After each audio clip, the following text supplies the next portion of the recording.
monitora de matemáticas y estadística en modalidad virtual y los voy a seguir acompañando en el núcleo de Laboratorio de Ideas 2. Entonces, para continuar, para retomar el tema de los indicadores, vamos a hablar de algunos ejemplos. En general, hay muchos indicadores. Les vamos a compartir esta presentación para que puedan ver cuántos indicadores hay, su fórmula y su interpretación, ¿cierto? Hay muchos indicadores, pero para continuar con el tema de la rentabilidad, como veníamos haciendo con lo del flujo de caja, entonces vamos a escoger el ROE, el ROA y el WACC. Entonces, estos indicadores son de rentabilidad. ¿Y qué me traducen? Obviamente son siglas en inglés, pero ¿qué me traducen? ¿Qué significa? Entonces, el ROE es quien me muestra la rentabilidad de los inversionistas. Es qué tanto me retorna al final de un periodo, para ser más exactos, de un año. Mientras que el ROA me dice en totalidad para la compañía, porque la base de esta es la totalidad de sus activos. Entonces, siempre una manera de darse en cuenta que están haciendo bien el hallazgo de los indicadores es que el ROE tiene que ser mayor al ROA, siempre. El ROE debe ser mayor al ROA. ¿Por qué? Porque obviamente estos indicadores se expresan en forma de tasa y el denominador del ROE es un valor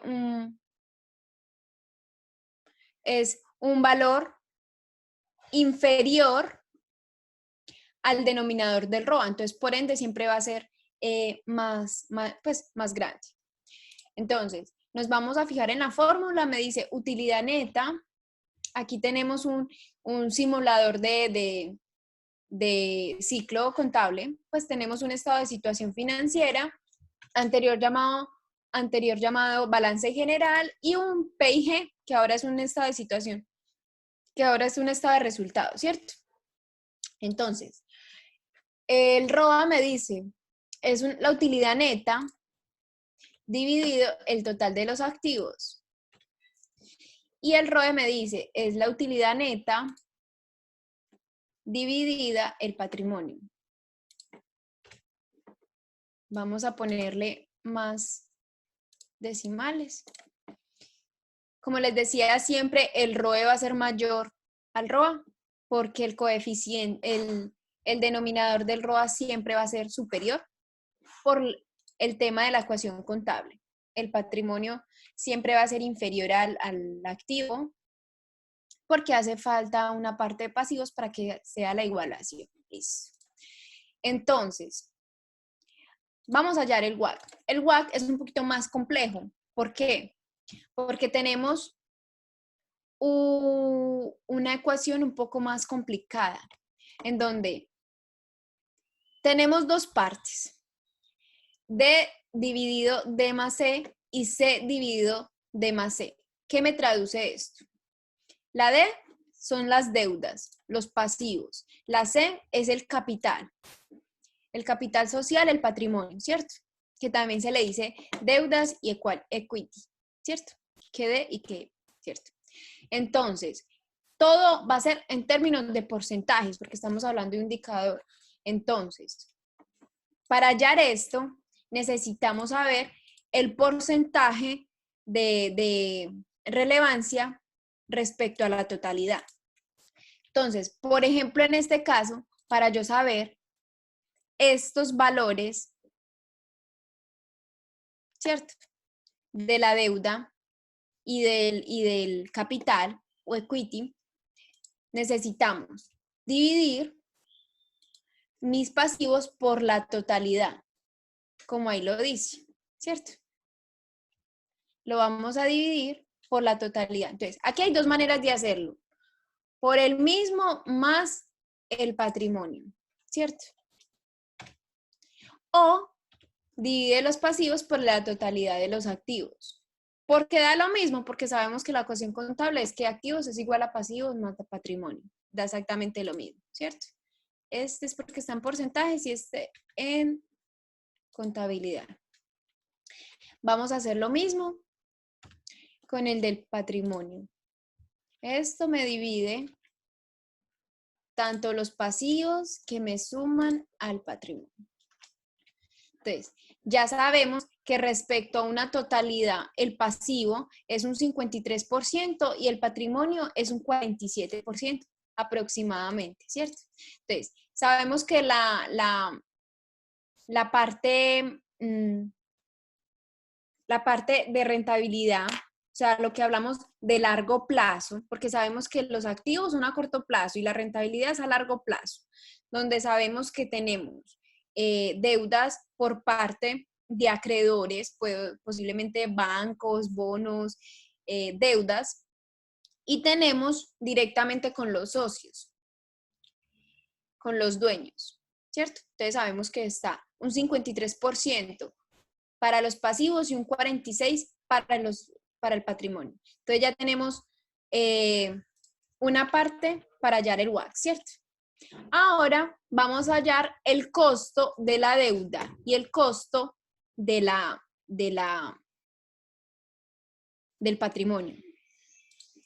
Entonces, para hallar el costo del patrimonio, hay varias páginas, costo del patrimonio, o sea, también se le dice QC, KC, KE, KP, ¿cierto? Costo del patrimonio, costo del equality.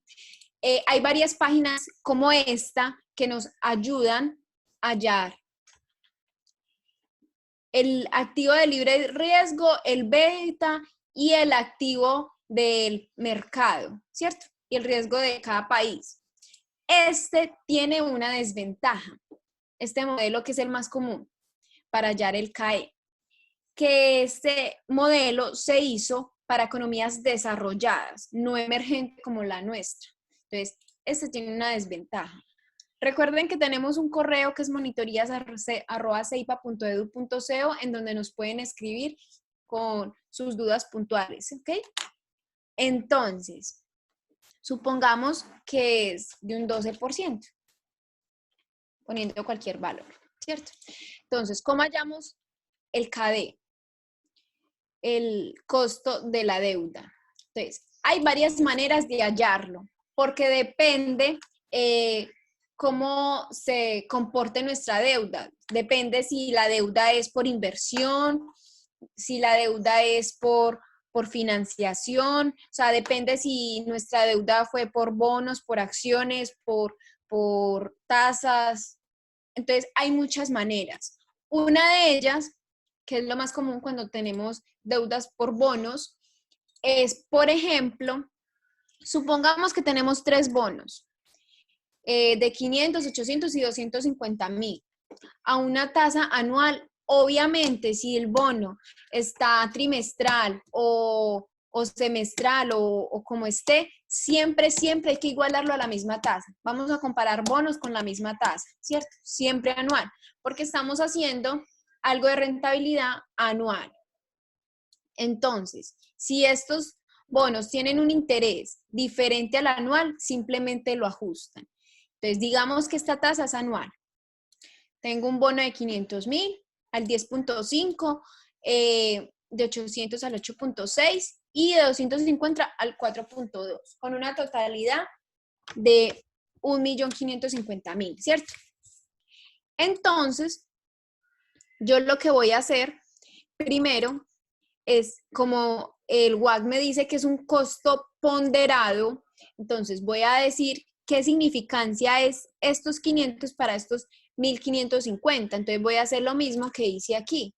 Voy a dividir el precio de cada bono por la totalidad para saber cuánto es el porcentaje de significancia, ¿cierto?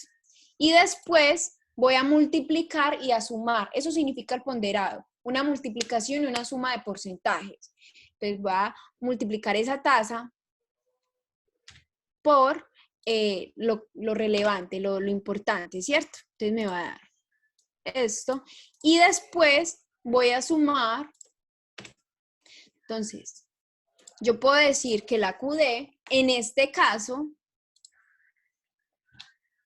es de 8.5, ¿cierto? Esta es una manera. Otra manera que es un poco más común es cuando la empresa tiene organizada los gastos financieros, los tiene discriminados. Por ejemplo, muchas empresas tienen muchos acreedores y no discriminan cada uno, ¿cierto? Entonces tenemos que mirar cuáles sí tienen un gasto financiero, que esos son los que nos importan, ¿cierto? Para saber la tasa del pasivo. Por ende, si mi empresa lo tiene organizado, si ya separé los costos que no tienen una tasa para la deuda, entonces yo cojo los gastos financieros y los divido por las utilidades netas.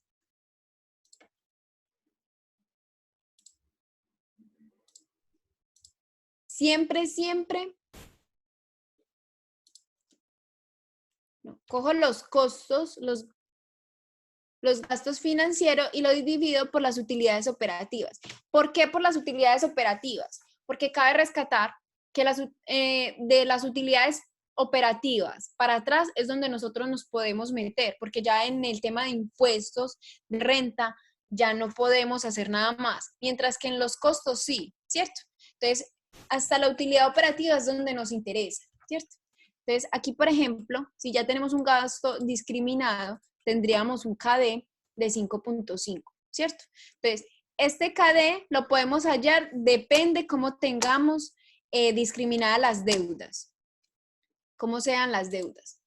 Ya con esto, también muy importante decir esta parte, ya tenemos todas las partes de la ecuación de la UAC. Ahora hay que decir, pues, esta parte, ¿qué significa? Entonces, esto significa un escudo fiscal. ¿Por qué? Porque como les decía antes, yo lo único que le puedo trabajar a esto para minimizar el pago de impuestos es en los costos, ¿cierto? Entonces, cuando nosotros nos endeudamos con un banco, tenemos una tasa que obviamente está dada por los bancos y por el acuerdo al que hayamos llegado, que hace que mis utilidades se mermen, porque obviamente mis costos aumentan, entonces al final pago menos impuestos, ¿cierto? Entonces digamos que esta tasa, este escudo fiscal, al que se le llama esta tasa, se ve a veces representada por un TC, por un TX o por un TI, ¿cierto? Porque al fin y al cabo es una tasa de interés. Que es el banco y la misma empresa a la que llegan a un acuerdo, o evidentemente es el banco el que la impone. Entonces digamos que es un 25%, no, un 25% es muy grande, digamos que es un 2.5, 2.5, ¿cierto? Ya teniendo todos los parámetros del WACC, voy a pasar a hallarlo. Entonces me dice que el KD lo voy a multiplicar por el porcentaje de mi deuda, que lo voy a multiplicar por 1 menos la tasa del banco, o sea, el escudo fiscal, y a esto le voy a sumar mi costo de capital por el promedio de importancia del capital, ¿cierto? Me va a dar un 8%, que esto traduce a lo mínimo que debe proyectar el proyecto o la idea de negocio. Entonces, esta es otra manera de cómo lo hicimos anteriormente con lo del flujo de caja, ver cuánto se proyecta el negocio, la idea o el proyecto. Bueno, chicos, muchas gracias y recuerden que tenemos una sesión que en este momento la profesora debe darles la agenda. Feliz tarde.